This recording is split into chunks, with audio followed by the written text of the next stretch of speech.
Hello again, Peter Saturday from Universal Dork. I'm back again today to talk about a pretty ridiculous film that I ran across at the Goodwill Bins. So I don't know if any of you watching this have ever spent any time poking around at the Goodwill Bins, but it is a pretty fun place to go to and pretty frustrating as well. But the Goodwill Bins is basically they wheel out bins of clothes and media, VHS, records, all sorts of stuff like that, and you kind of take your chances. It's kind of like a roll of the dice every time that you go. And I'm somewhat addicted to going because I love old vintage stuff, vintage clothing, of course, VHS and all of that. And you know, if you're lucky at the bins, you can come across little gems like this film, Future War.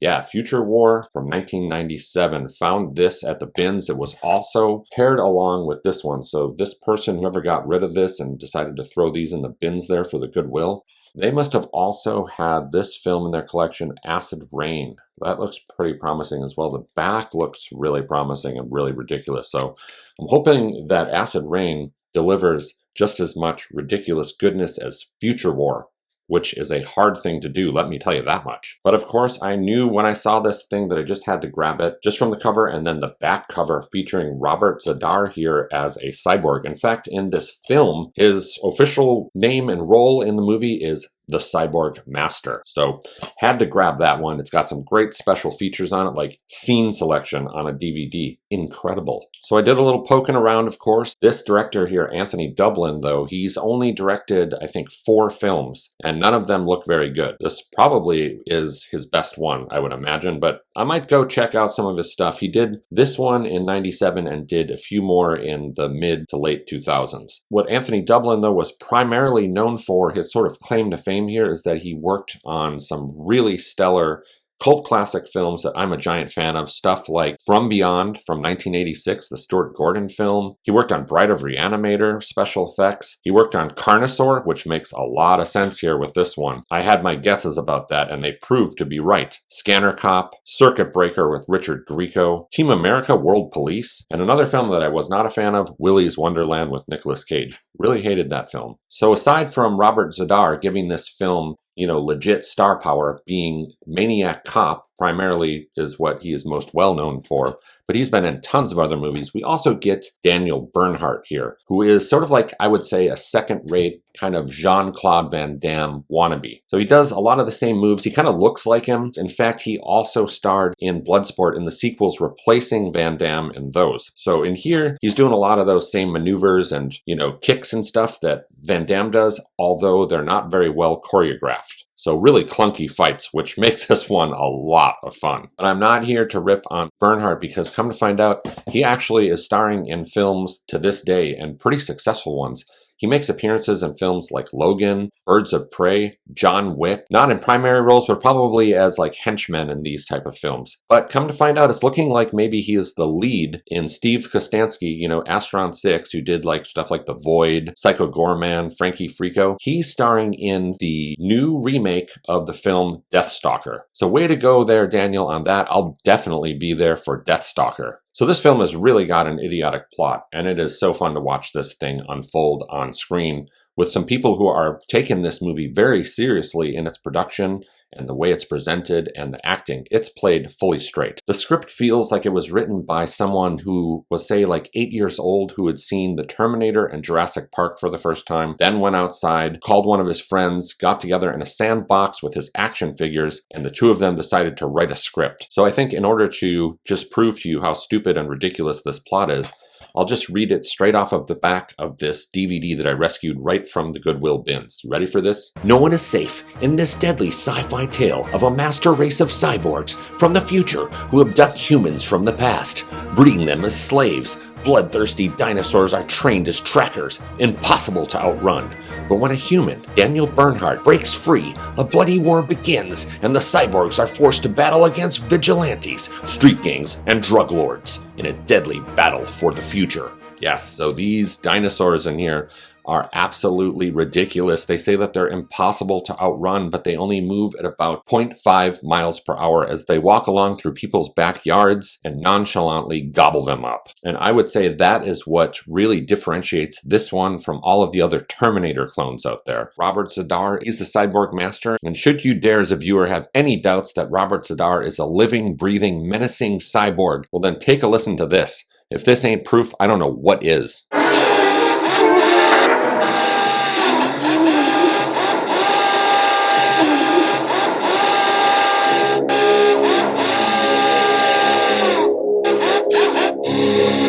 And I've got to say, I really love watching Z'Dar phone this fucking performance in as this goddamn cyborg. Something about him here just screams, "Hasta la vista to my career, baby." You also get him kind of leading sort of like miniature T-Rexes around on leashes, and then setting them free into the city to track down Daniel Berhardt, who is essentially like Jean-Claude Van Damme's maybe like younger stepbrother, obviously trying to impersonate a lot of his mannerisms and stuff.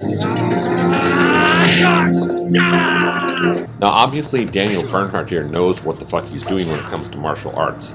These are just some really bad, poorly choreographed, pretty decent Jean-Claude Van Damme ripoff moves that we get to see here. So the guy does have the skills, and at one point here we do get to witness him clock a T-Rex in the face with a goddamn knuckle sandwich and knock it the fuck out. The sheer absurdity of this entire ridiculous spectacle is really what makes this thing so special.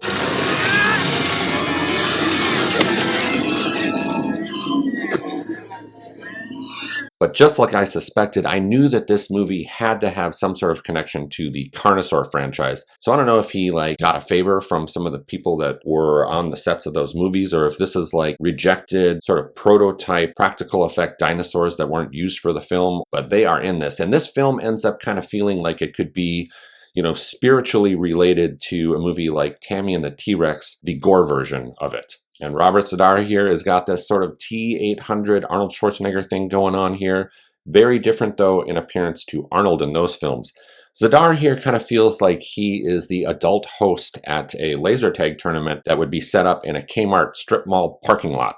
So Daniel Berhardt is never given a name. He is just the runaway. And when he arrives on planet Earth, he is unable to communicate with people in English. And he's also really unable to act like a civilized human being. It's like sort of he's been raised in the jungles by a gang of low IQ primates. Yeah.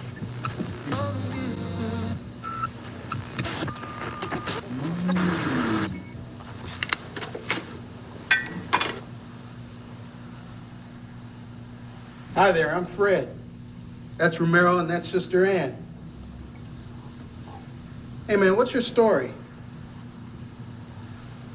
You understand English? Hey, the map. Let's see. Here? Huh? Here? No. Okay. Here?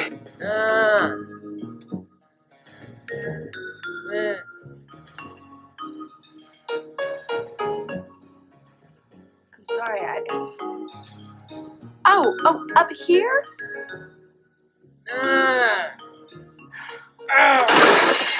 And there's also some implied kind of love interest from the supporting character, who is this sort of chain-smoking nun who helps him on his journey to escape the cyborg master and his dinosaur minions. And the movie works really hard to kind of give this character of the runaway some, sex appeal and charisma that totally backfires. I guess we're supposed to feel like this nun is maybe questioning her allegiance to Jesus Christ because she's been hanging out with the runaway and he's just so damn charming that she's kind of wondering, can she go through with it and become a full-fledged nun? So this nun takes in Daniel Berhardt after his first fight in the film, and this first fight is pretty awesome because obviously this guy Anthony Dublin must have had some sort of connection with someone who ran a cardboard box factory. This first battle in this film is just jam-packed with empty cardboard boxes. They show these workers at this warehouse stacking and carrying empty boxes all over the place, and when this first confrontation takes place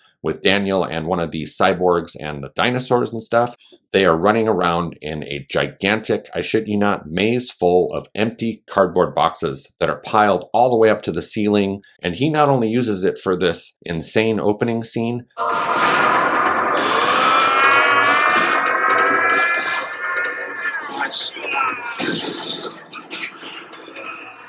but he also incorporates the empty cardboard boxes once again later in the film as well in a similar style battle. I gotta be honest here, this empty cardboard box thing is one of my favorite aspects of this entire film. Almost in a neck and neck tie with the sort of miniature T-Rexes that self-destruct after they die for some reason.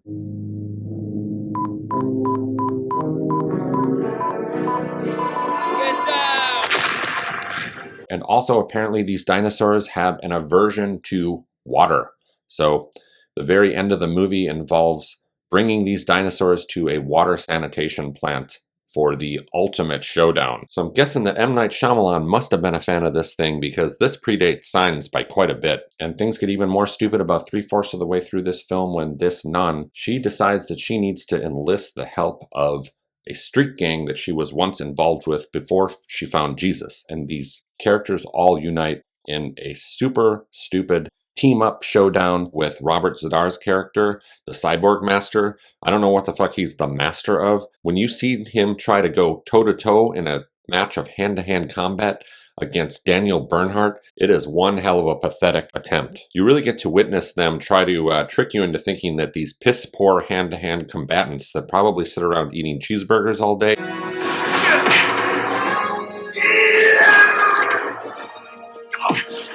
are actually going toe-to-toe with a martial arts master. It's pretty fucking fun to watch. So basically what you're getting here are numbnuts around every damn corner. Drug lord numbnuts, nun numbnuts. How come I wasn't taken? Because you weren't. And that's that. Runaway numbnuts. Cyborg numbnuts. Street gang numbnuts. Need your help. For what? Monsters in the hood. Child numbnuts.